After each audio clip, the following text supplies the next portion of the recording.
Hello boys and girls. This is the neck I've been working on. I did a couple steps since my last video shoot. I didn't have a cameraman here, so I'll catch you up. If you look right here, this is the truss rod sticking out. There's the truss rod slot. This is a black fiber veneer that I put down. It's going to go under the fingerboard. Now, I also want to show you a little bit about how I make my fingerboards. I make my own slots, but anyway, you can buy them slotted. To profile it, I take this pattern, I take double stick tape, stick them together, and I run them just like this, just like we did before on the neck. This is the pattern bit. Okay, now one little trick that I use, you know, when you glue on the veneer, or when you glue on the fingerboard if you're not using a veneer, there's a part of the truss rod that's threaded. And I always worry about glue seeping down in among the threads and making my truss rod so that I can't turn the whatchamacallit up there. So I've got this little trick, and I don't know who else does it. It might be really weird, and maybe there's a better way to do it. But anyway, I take paraffin that you can buy in the grocery store, and this is all melted down into my little bin here. So I just grab a little, you know, I cut up a little with my chisel, or you can use a screwdriver. And then imagine that this is in the neck. This is the truss rod in the neck. I take the paraffin and I work it into the threads, and I kind of cover up the threads and then smooth it down. Now, no glue is going to get in that area.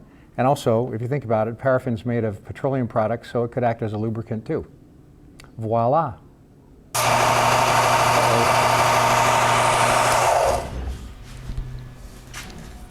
That's fine, I gotta re-glue this though. Okay, I got most of the binding off using the belt sander.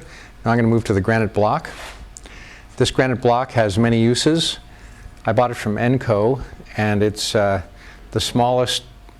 it's the largest block you can buy that can still be delivered by UPS and doesn't have to be delivered by truck.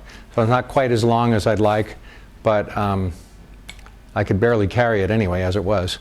So anyway, the granite block is made for machine shops, and it's guaranteed to be flat within about 10/1000th of an inch. So, and I put this sandpaper on it. This is called Stick-It sandpaper. It's got an adhesive back. It's really convenient, very expensive, and not very expensive, but kind of annoyingly expensive. But once I bought it, I realized how great it was. Otherwise, you have to use spray adhesive on the back of regular sandpaper and put it on your block, which is kind of messy. So it's pretty obvious what I'm doing. I'm just working it down until I get it right to the level of the fingerboard. I'm getting ready to glue my fingerboard onto my neck blank. With my straight edge, I see that it's just a little bit bowed, so I'm going to take it to the granite block and just take a little bit off this area here. This is a really cool trick I learned by watching the Dan Erlewine fretting videos. You can take a pencil and mark your work so that when you put it on the block, you can see where it's coming off.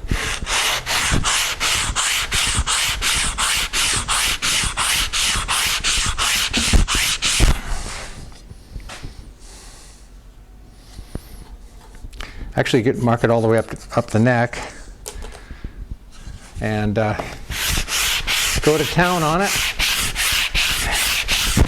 I didn't want to do that because I already drew the outline of my fingerboard, but I guess I better just go all the way.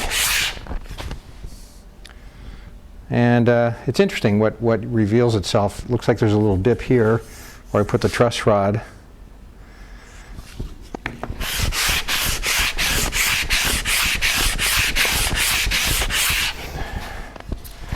And this doesn't have to be perfect because we're going to level the fingerboard after it's on.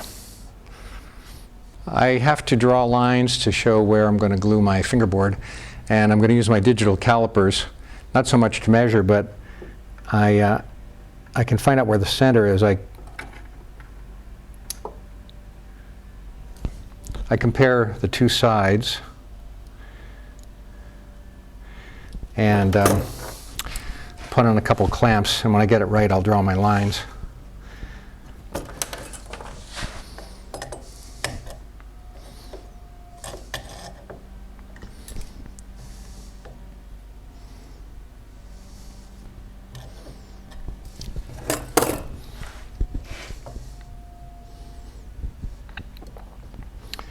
Of course, you want to leave a little bit here for your nut so that it slopes up here and then goes across. And where you find the apex right here, then you leave a little gap for the nut.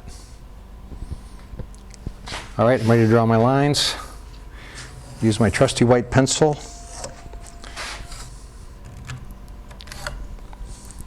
And done. Okay, I got my lines drawn and my fingerboard leveled. Next, I could glue it, but I prefer to do the pearl inlay first.